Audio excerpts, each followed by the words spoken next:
If you have this JUKI Serger model 654DE, it's a great serger, but it is not the one that puffs the thread through. You have to manually do this. It can be very frustrating, especially when you're first learning it. I have it opened up right now. This is how it looks. A great machine. I serge a lot of things, especially your raw edges.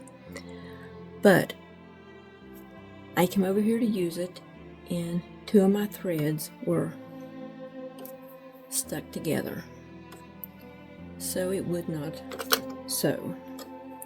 So I had to cut it off. Whenever you have issues like that, you might as well just cut your threads off and go for it. So with that, these threads, we'll get rid of those because we don't want those getting tangled up. With these machines, it's very important that you thread according to what the directions give you in the book that comes with it. Now you can see I have put tape on here, and it's in the order of how you thread this machine. Your first thread that you're going to use will be your blue. One is blue, and it's the upper looper. Second is your red, it's the lower looper. Then the yellow and the green are your needles. And this is the order of how you do it. 1, 2, 3, 4. So with that, I have to thread this, and this is a good time to do this. Now, my hands are going to get in the way several times of me trying to show you this, but you'll get the point because it's a tight area to work with. So we're going to start with our blue thread, and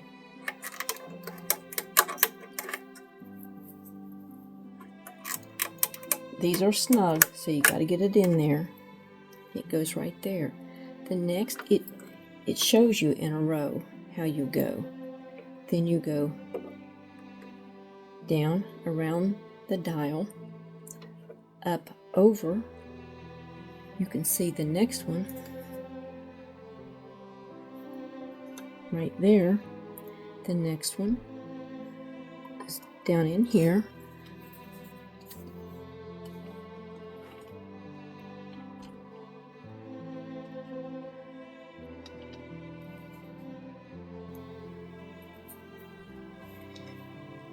This one is hard to see, but you have a little loop right down here. The red and the blue kind of follow each other.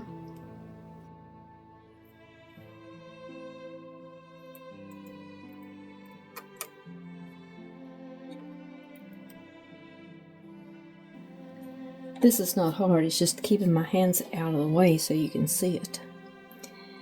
Now, what you can't see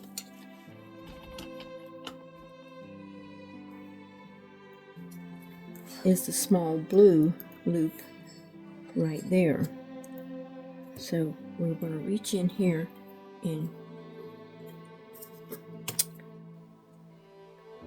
but you loop it there.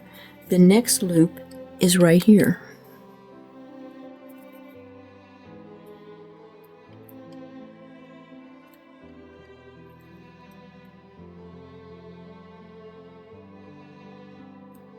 Tried to lower the tripod down so you can see it, but the thread is going to go through a small eye. Just don't have you may not be able to see this, but there's a little hole in the arm that comes up and down.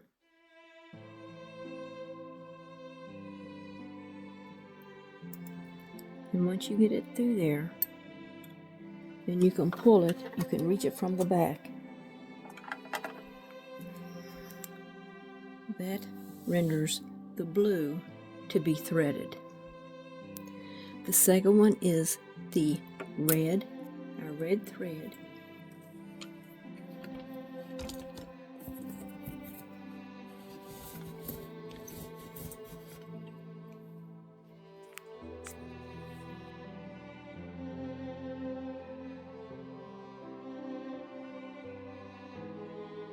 And we're going to take it down and hold on to it, thread it the same way we did the other. We're going to follow it around.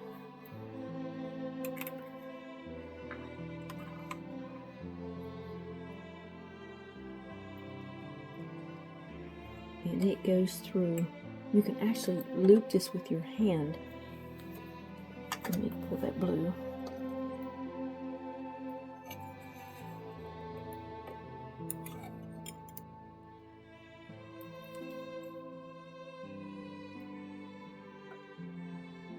Pull it through. You're going to turn this knob until you can see the next red mark, and you're going to pull.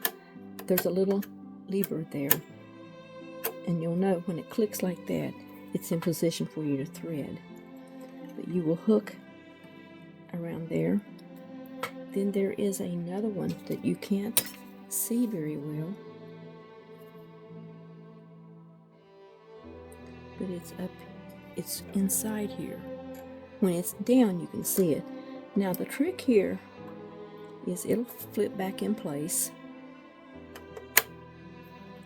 and there's a arm that's going to come across right there.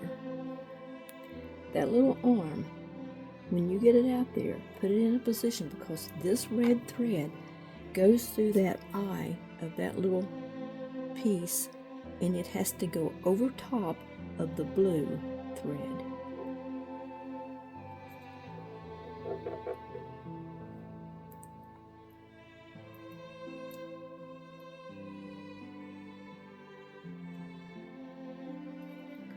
So we have that one in there. Now you want this thread, you want to keep your threads back here. The green and the yellow pretty much speaks for itself, because you will take, the green is going to come down from your top spindle. It's going to come down and it loops through your top hole. They all loop through these 4 top holes. Then the green comes down around its knob, over, under, back over. Both threads will go through this little deal right here, and then you have 2 here. The green thread will drop over this one, the yellow drops over the top. Then you can see they still drop right here, individual. Then they both hook through this little eye. They come around on this spindle, and then you thread your needles. To thread your needle, you want to move your blade out of the way, and you can, if you can see it, you're fine. If you can thread it without taking off your plate, that's no big deal. The needles are 2 needles close together. And again, you're going to thread your green needle first, all the way around. It goes through the first needle. Then your yellow will come down, go through its little section, which these 2 are very small. Comes down, hooks, and goes through the second eye of the needle. Once that's done, pull your threads, all 4 threads to the back. The pressure foot is back on. So we'll close this up.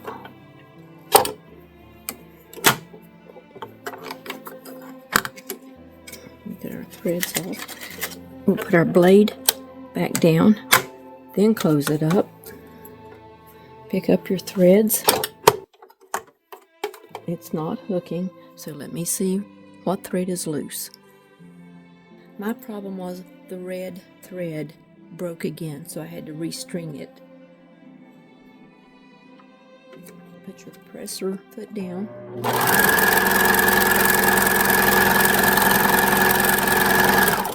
You should get a chain. Just like that, all 4 threads tied in together. We'll put this back. We'll take the piece off of that t-shirt.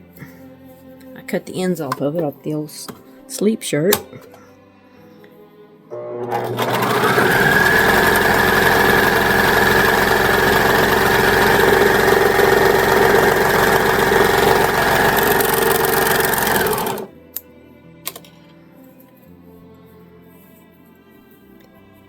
And this is what you should end up with. Might be a little hard to see. We'll do it this way. A nice serged edge. This is a great little machine because you need to be in front of it when you're threading, but I did want you to see the inner making of how the threads weave around. Then when they get up here and you start it up, it starts forming your chain. So that is it for the Serger, the JUKI 654DE. 4 threads. Now another thing, I use white practically all the time because I'm not needing it to be shown. But on anything that I want to serge that it's going to show, like if you're making a scarf, what you would do is you would come up to the top, and instead of taking all your threads out, your best bet would be to cut your thread in this long area, tie your colored thread to it, and then cut off the excess ends that's hanging. And if you need to do all 4, you do all 4 the same way. And then once you get it, then as you run off your thread, you will then have the colored thread starting to come through. Like I say, this is a great little machine. It's nothing fancy, but it does the job, and I've used this for quite a few years now.